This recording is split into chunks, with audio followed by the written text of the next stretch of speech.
بسم اللہ الرحمن الرحیم۔ ایک مرتبہ حضرت عائشہ صدیقہ رضی اللہ تعالی عنہ سے نبی علیہ الصلوۃ والسلام نے فرمایا کہ عائشہ، تو جب ناراض ہوتی ہے تو مجھے پتہ چلتا ہے، اور جب خوش ہوتی ہے تب بھی مجھے پتہ چلتا ہے۔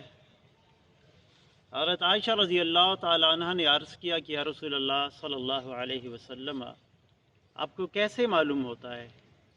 تو آپ نے فرمایا کہ جب آپ خوش ہوتی ہو تو آپ کہتی ہو کہ رب محمد کی قسم، اور جب تھوڑی ناراضگی ہوتی ہے تو آپ کہتی ہو کہ رب ابراہیم کی قسم۔ تو حضرت عائشہ رضی اللہ تعالیٰ عنہ نے عرض کیا کہ ایسا ہی ہے۔ یہ کہنے میں تو اور سننے میں تو ایک واقعہ ہے، لیکن اس کے اندر بہت بڑا فلسفہ چھپا ہوا ہے۔ ایک طرف اگر آپ غور کریں احساس کے لیول کا، کہ نبی علیہ الصلوۃ والسلام کتنے حساس تھے کہ صرف الفاظ بدلنے سے کسی کے موڈ کو سمجھ جاتے تھے کہ یار یہ بندہ ابھی خوش نہیں ہے۔ اور پھر دوسری طرف دیکھیں ہم عائشہ رضی اللہ تعالی عنہ اپنے احساسات کا اظہار کیسے تہذیب کے ساتھ کرتی ہے۔ تو یہ دو چیزیں ہمیں یہاں سے ملتی ہے، ایک ہے دوسروں کا احساس کرنا، اور ایک ہے اپنے خیالات کا اظہار تہذیب کے دائرے میں کرنا۔ ایک طرف یہ مثال ہے کہ صرف الفاظ کے بدلنے سے ہمارے پیغمبر صلی اللہ علیہ وسلم لوگوں کے دل کے اندر چھپی ہوئے ناراضگی کو محسوس کرتے ہیں، اور دوسری طرف یہ عالم ہے کہ ہماری ہی وجہ سے، ہماری ہی رویوں کی وجہ سے لوگ ٹینشن میں مبتلا ہوتے ہیں، لوگ ذہنی مریض بنتے ہیں ہمارے رویوں کی وجہ سے، لیکن ہم ٹس سے مس نہیں ہوتے، ہمیں پرواہ بھی نہیں ہوتی کسی کی، حالانکہ ہماری ہی وجہ سے وہ ٹینشن میں مبتلا ہوتا ہے۔ اگر ہم اپنے رویے کو بدلے، اپنے پوائنٹ آف ویو کو بدلے، اپنے ظلم و ستم کو چھوڑے، تو اس بندی کی زندگی پرسکون بن سکتی ہے۔ ہمارے معاشرے میں عام طور پر لوگ ایک دوسرے سے تنگ ہوتے ہیں، ایک دوسرے کے رویوں کی وجہ سے، ایک دوسرے کے غلط رویوں کی وجہ سے لوگ خودکشیاں بھی کرتے ہیں، مکمل طور پر ان کی زندگی ختم ہو جاتی ہے، ان کی صلاحیت ضائع ہو جاتی ہے، اور یہ ہم محسوس کر رہے ہیں اس چیز کو، لیکن پھر بھی ہم دوسروں کا احساس نہیں کرتے۔ حالانکہ ہمارے نبی صلی اللہ علیہ وسلم نے تو ہمیں اتنا احساس سکھایا ہے، دوسروں کا اتنا احساس سکھایا ہے۔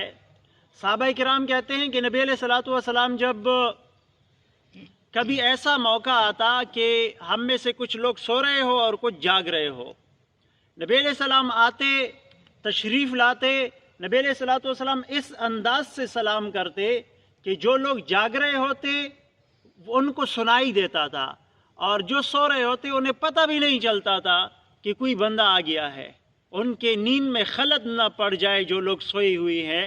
نبی علیہ الصلوۃ والسلام اتنا خیال رکھتے تھے لوگوں کا کہ کہیں میری وجہ سے کوئی تکلیف میں مبتلا نہ ہو جائے۔ اور حقیقت بھی یہی ہے بچوں کہ احساس ہی انسانیت ہے، احساس نکل جائے تو سب کچھ نکل جاتا ہے۔ حضرت عمر رضی اللہ تعالی عنہ سے کسی نے پوچھا کہ بڑا انسان کون ہوتا ہے جو عظیم ہوتا ہے؟ حضرت عمر نے فرمایا کہ جس کے اندر احساس ہو، جس بندے کے اندر احساس جتنا زیادہ ہے اتنا ہی وہ بڑا بندہ ہے۔ یعنی احساس انسان کے معراج کا پیمانہ ہے۔ احساس زیادہ ہے دوسروں کا تو بڑائی ہے، احساس جتنا کم ہے انسان اتنا چھوٹا ہے۔ اور جب انسان کے اندر احساس نہ رہے تو وہ جانوروں کے کیٹیگری میں چلا جاتا ہے۔ آپ غور کریں، ایک گھر میں فرض کرے فوتگی ہوئی ہے، اس گھر میں جو بکری ہوتی ہے وہ روٹین کے مطابق کھاتی ہے، پیتی ہے، ادھر ادھر دوڑتی رہتی ہے، اور انسان جو ہوتے ہیں وہ روتے ہیں، ان کو کھانا اچھا نہیں لگتا۔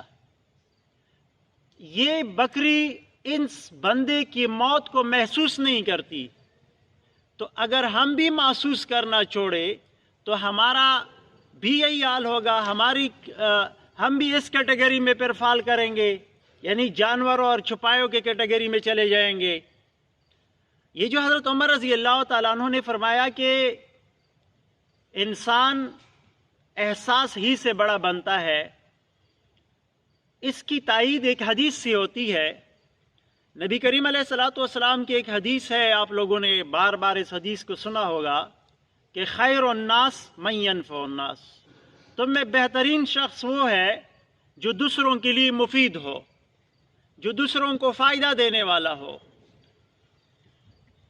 غریب کی مدد کرنے والا ہو۔ دوسروں کو فائدہ بندہ کیسے دے سکتا ہے؟ غریب کی مدد کرے بندہ، مظلوم کی حمایت کرے، بیارو مددگار بے سہارا لوگوں کا سہارا بنے۔ یہ جب آپ کسی غریب کا سہارا بنتے ہو، کسی بیارو مددگار کی مدد کرتے ہو، کسی مظلوم کے ساتھ کھڑے ہوتے ہو، یہ کس بیس پر کھڑے ہوتے ہو؟ یہ بنیادی طور پر آپ کے دل میں وہ جذبہ ہوتا ہے رحم کا، وہ احساس ہوتا ہے جو آپ کو دوسرے کے مدد کرنے پر مجبور کر لیتا ہے، جو آپ کو ایک بیوہ، ایک یتیم کے سر پر ہاتھ رکھنے پر مجبور کر لیتا ہے۔ یہ بنیادی طور پر احساس ہی ہوتا ہے جو آپ کے دل میں اٹھتا ہے۔ اگر یہ احساس نہ رہے انسانوں میں تو احساس ہی پر تو انسانیت قائم ہے، احساس انسانیت کی جڑ ہے، بنیاد ہے۔ اگر احساس ختم ہو جائے، مثال کے طور پر اگر ماں کے دل سے بچے کے لیے محبت کا احساس ختم ہو جائے تو کیا ماں اپنے بچے کے لیے اتنی تکلیفیں اٹھائے گی؟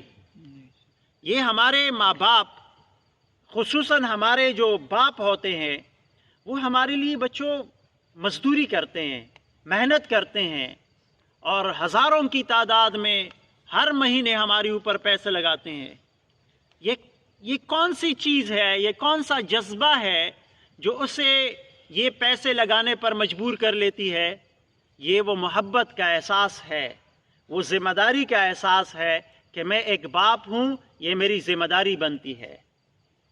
اب ہم جائزہ لے لیں، ہر بندہ اپنا جائزہ لے لے کہ میں کس حد تک احساس رکھتا ہوں دوسروں کا۔ ہمارے اوپر سب سے بڑا حق جو ہے یہ اپنے والدین کا ہے۔ انسانوں میں جو سب سے زیادہ ہمارے حسن سلوک کے حقدار ہیں وہ ہمارے والدین ہیں، تو ان کے بارے میں ہم حساس ہیں یا نہیں ہے؟ ان کی حساسیت کا پیمانہ یہ ہے، اس کو آپ اس پیمانے پر تولے کہ انہوں نے آپ کو جس مقصد کے لیے بھیجا ہے، وہ آپ سے جو ایکسپیکٹ کرتے ہیں، جو توقع رکھتے ہیں، وہ اس لیے یہ توقع رکھتے ہیں کہ میرا بیٹا پڑھ کے ایک بہترین تربیت یافتہ انسان بنے گا اور اہل علم میں اس کا شمار ہوگا، ایک اچھا عالم بنے گا، ایک اچھا نالج والا، ایک ایجوکیٹڈ انسان بنے گا میرا بچہ۔ یہ ان کی ایکسپیکٹیشن ہوتی ہے، اسی وجہ سے آپ کے اوپر وہ خرچ کرتے ہیں۔ اب آپ خود سوچیں، اگر آپ کے بارے میں آپ کے والدین کو پتہ چلے کہ میرا بیٹا، میں جو ایکسپیکٹ کر رہا ہوں اس سے، وہ نہ تو سبق پڑھتا ہے اور نہ تربیت کر رہا ہے اپنے آپ کی، تو کیا اس کو تکلیف ہوگی کہ نہیں ہوگی؟ انہیں سخت تکلیف ہوگی، شدید دھچکا لگے گا انہیں۔ یہ جو ابتدا میں نے عرض کیا کہ ہمارے رویوں کی وجہ سے لوگ ذہنی مریض بنتے ہیں، وہ اسی وجہ سے بنتے ہیں کیونکہ ہم ان کا احساس نہیں کرتے۔ ہم غلطی کر رہے ہوتے ہیں، اسی غلطی کی وجہ سے انہیں تکلیف پہنچ رہی ہوتی ہے۔ آپ کے والدین کو جب یہ معلوم ہو جائے کہ یہ اس مقصد کے مطابق زندگی نہیں گزار رہا یہاں پہ ہاسٹل میں یا کسی تعلیمی ادارے میں، جس مقصد کے لیے ہم نے ان کو بھیجا ہے، تو ان کی نیندیں اڑ جاتی ہے، ان کی نیندیں حرام ہو جاتی ہے۔ آپ رات کو لیٹ ٹائم گھر آتے ہو، آپ کو پتہ ہے کہ آپ کے والدین کو تکلیف ہوتی ہے اس سے۔ اگر آپ لیٹ آتے ہو تو ان کو نیند نہیں آتی، یعنی یہ جو نیند ہے، نیند کا خراب ہونا ہے، والدین کے نیند کا خراب ہونا، یہ کس وجہ سے ہے؟ آپ کا احساس نہ کرنے کی وجہ سے۔ اگر آپ کے اندر احساس ہوتا تو آپ وقت پر آتے، یعنی والدین کا احساس جس کا سب سے زیادہ حق ہے ہمارے اوپر۔ اگر ایک سوسائٹی میں لوگ اپنے ماں باپ کا احساس نہیں کرتے تو اس سوسائٹی میں دوسروں کا لوگ کیسے احساس کر سکتے ہیں؟ ایک سوسائٹی میں ایک استاد کا احساس نہیں کرتے کہ میرے کسی رویے کی وجہ سے میرے استاد کو تکلیف مل رہی ہے، تو وہ پھر اس سے کوئی اور کیسے ایکسپیکٹ کر سکتا ہے؟ یہی وجہ ہے بچوں کہ ہمارے معاشرے میں قتل عام ہو رہی ہے، ہمارے معاشرے میں ظلم ہے۔ ظلم کسی کے اوپر ظلم کرنے سے آپ کو کون سی چیز روکتی ہے؟ احساس، دل کے اندر ایک رحم ہے۔ اللہ کے رسول صلی اللہ علیہ وسلم نے فرمایا ارحم ترحم، تم دوسروں پر رحم کرو تمہاری اوپر رحم کیا جائے گا۔ اب یہ رحم کس بنیاد پر بندہ کرتا ہے؟ کسی کے تکلیف کو محسوس کر کے ہی رحم کرتا ہے۔ اگر کسی کی تکلیف، مثال کے طور پر ایک بندہ ہے، وہ بھوکا ہے، آپ اس کی بھوک کو محسوس ہی نہیں کرتے، تو کیا آپ اس کو کھانا دے سکتے ہو؟ سب سے پہلے آپ محسوس کرو گے، اس کے بعد مدد کرو گے، اس کے بعد رحم کرو گے۔ اور یہی وجہ ہے کہ ہم رحم نہیں کرتے، احساس نہیں ہے، ہمارے اوپر بھی رحم نہیں کیا جا رہا۔ ہم بھی جہاں پہ کسی کو کے ہاتھ چڑھے، کسی کو ملے، تو ہمارے اوپر وہ ظلم کرتے ہیں، رحم کا معاملہ ہمارے ساتھ کوئی نہیں کرتا۔ تو یہ خلاصہ بنتا ہے اس کا کہ احساس نیکیوں کی جڑ ہے، احساس ہی سے انسان عظیم بنتا ہے، احساس ہی انسان کو ذمہ داریاں یاد دلاتا ہے، احساس ہی معاشرے میں ایک دوسرے کے مدد پر انسان کو ابھارتا ہے۔ اگر یہ چیزیں ہمارے معاشرے میں آ جائے تو ہمارا معاشرہ جنت بن جائے، اور ایسا جنت بن جائے جو ہم ایک دوسرے کو دیکھ کر خوش ہوں گے۔ ظاہر بات ہے جب ہم ایک دوسرے کے ساتھ خوش ہوں گے، ہم کیوں نہ خوش ہیں؟ معاشرے میں ٹینشن کیوں ہے، پریشانیاں کیوں ہے؟ اس لیے کہ ہم ایک دوسرے سے تنگ ہے۔ کسی بکری سے ہم تنگ نہیں ہے۔ کیا آپ اپنے گھر میں جو گائے پالتے ہو، اس گائے سے آپ تنگ ہو؟ اس بکری سے آپ تنگ ہو جسے آپ پالتے ہو؟ اس پرندے سے آپ تنگ ہو جسے آپ پالتے ہو اپنے گھر میں؟ نہیں۔ ہم اگر تنگ ہے تو اپنے پڑوسی سے تنگ ہے، میرا پڑوسی اگر تنگ ہے تو مجھ سے تنگ ہے، میں اگر تنگ ہوں تو اپنے بیٹے سے تنگ ہوں، میں اگر تنگ ہوں تو اپنے بھائی سے تنگ ہوں۔ یہ اس لیے تنگ ہے ایک دوسرے سے کہ ہم احساس نہیں رکھتے دوسروں کا۔ اگر دوسروں کا احساس کیا جائے بچوں، تو آسانی کے ساتھ ہمارے یہ جو سماجی اور معاشرتی مسائل ہے، یہ آسانی کے ساتھ حل ہو سکتے ہیں۔ اللہ تعالی ہم سب کو نیک بنائے اور ہمیں ایسا بنائے کہ اللہ تعالیٰ کو پسند آ جائے۔